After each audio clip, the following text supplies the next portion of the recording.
How Ecuadorians have influence in the United States and back into their families in their country. My parents immigrated to the United States 17 years ago. They left me with my maternal grandparents. They came with the purpose of improving our lives and being more stable economically.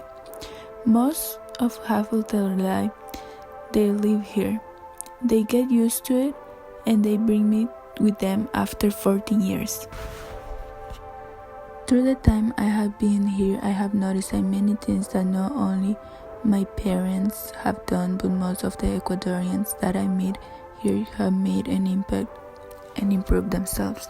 For example, they do bingos, which is what in Ecuador people do to help each other. They fundraise money and send it to Ecuador. They have more Ecuadorian products available for them, which are sold in little stores. They have made a language impact in their job because their English isn't good, so they try to explain to Americans, to other Americans, and they learn Spanish word easily. They adapt to those words and they get into a comfortable way to communicate and work at the same time. The reason I started getting interested in how much Ecuadorians have influenced the United States is because I started working at the restaurant my mom has been working as a waitress almost since she arrived here. Once I started working there, I realized that she and her other Ecuadorian friends that work there have taught other American workers a lot of Spanish words. They know basic words, but many of them. Some of them are platos, gracias, por favor, guapo, y muchos más, and other ones. Also, when they don't know something, they ask and try to learn more. We can see they're interested about learning more about the Spanish and their culture. Other thing that I like is that at the end of each night we work, the American workers ask for the Hispanic music, the ones, especially the ones we used to dance in parents, the ones that have a lot of rhythm, because they have heard those musics from the other Ecuadorians and Hispanic workers, and they like it, they enjoy it, they also dance sometimes. It's an exciting time that we get at the end of the work. They also know some of the customs Ecuadorians have, because working together, they ask each other what are they doing or how are they doing, and they get into a conversation. So my mom once, they told them how she used to kill the chickens in Ecuador to make chicken soup, or caldo de gallina as we say there. They also know many of the food we made and keep making here, because that's what Ecuadorians know how to cook and like. They know what empanadas, ceviche, ayampacos, bolones, and morocho are. I interviewed my mom and asked her how she thinks she as Ecuadorian have made an influence in her job, and she said, "Hi, how's everyone? My name is Miriam Fernanda Vera Santiago. I come from Ecuador like 16 years ago. When I started working at the restaurant, it was so hard for me because I didn't know anything about English, not even one word. But I'm so happy now because a lot of people teach me new words and a lot of English. I start learning little by little. I'm so grateful and I'm so proud a lot of people. And I so like when people say, "Oh, where are you from? I love your accent."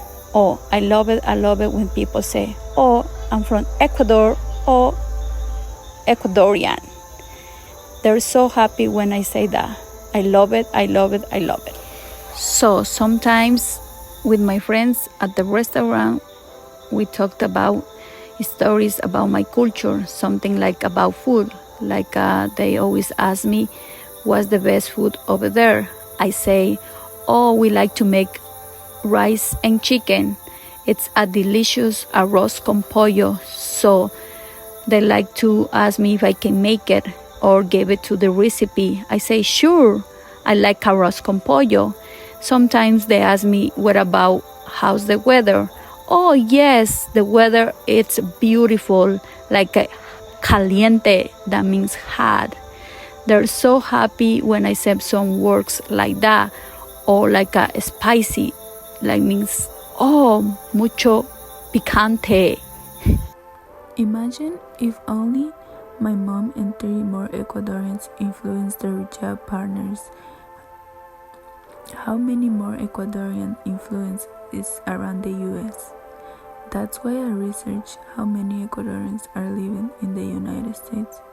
And there is an estimate of 738,000 of Ecuadorians living in the United States. This was made during the 2017, and since there, the immigrants have increased. So that's just an estimate.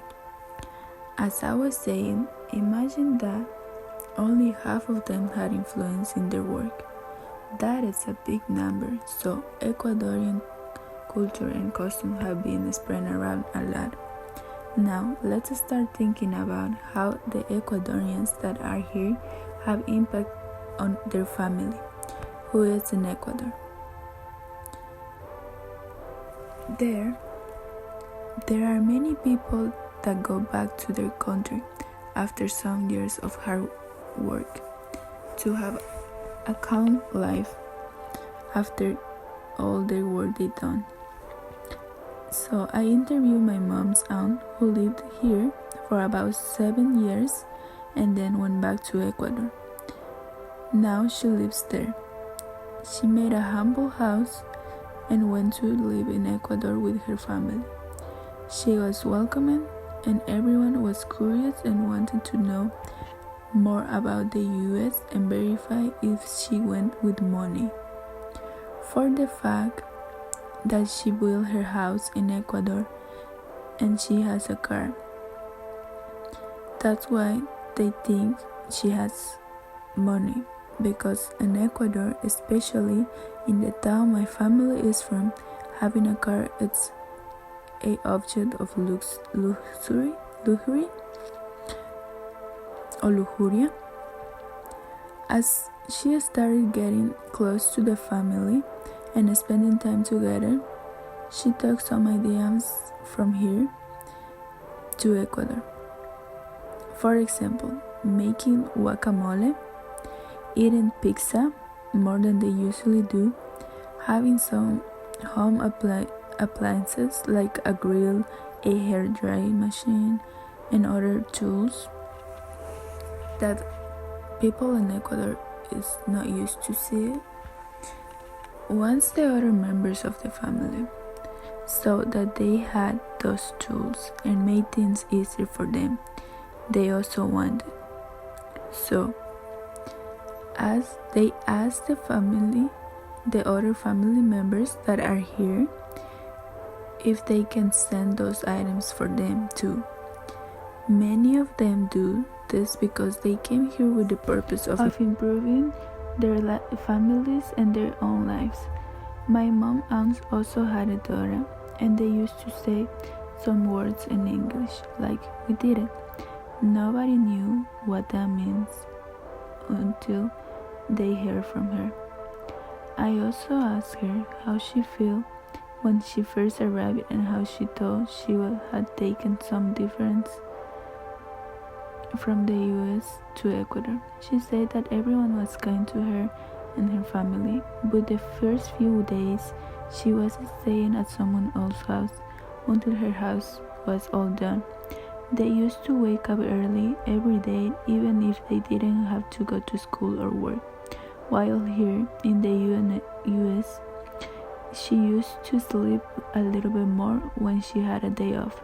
She thinks that because time here goes quicker than in Ecuador, and because here they mostly work and only have a day off, while in Ecuador there are no jobs, and if you get one, it is an easy one and only for a day. She didn't find a job when she went back to Ecuador because she had only graduated from high school. She tried making her own business, selling clothes from here. Her sister sent her packages of clothes that were her way of supporting her.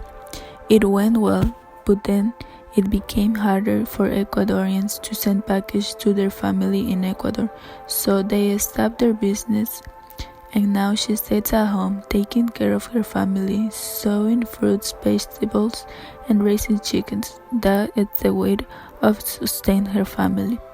This is only what happens in my family, and I think that most of Ecuadorians have a member of their family who immigrate to the United States to improve their lives due to the wonders they hear about the land of dreams and opportunities. Many English words have been adapted in the conversation of the Ecuadorians, like click, link, sneakers, sandwich, and many others. This is due to the family members or friends that travel and have someone in the United States. They take the cultures and the ones that are here sometimes forgot how to say some words in Spanish, so they try to teach their family or try to explain them in other words, and the words that they learn here. After that, it stays in their heads and they adapt it without even realizing. This is the way cultures get to know other cultures, and they adapt to each other, creating a diversity. That is how the world is, and we are surrounded by that diversity that makes the world more interesting.